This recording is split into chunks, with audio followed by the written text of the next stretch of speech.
exactly what number is this? She says it's 6. She says it's 9. So, who's right?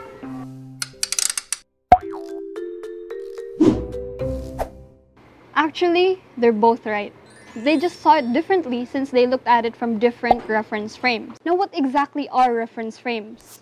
These are just a set of axes for locating space and a clock for measuring time, relative to which you make observations. I'll demonstrate. Once this car starts honking, all 3 observers will record its sound. But sound is a wave. Waves from a moving source, like the car, get bunched up in front and looser at the back.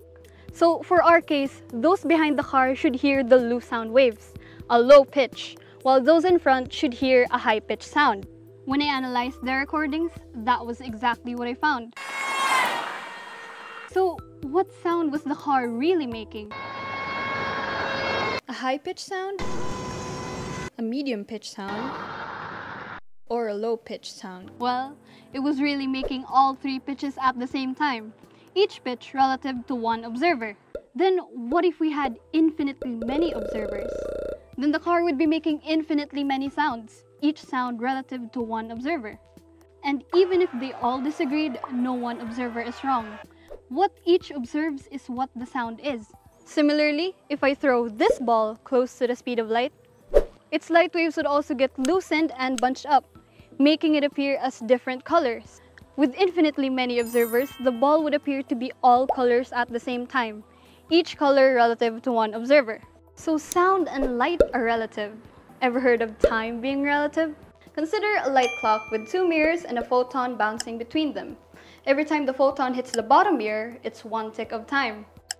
So when I start moving, I see it travel in vertical lines. But from your stationary frame, it travels in V's.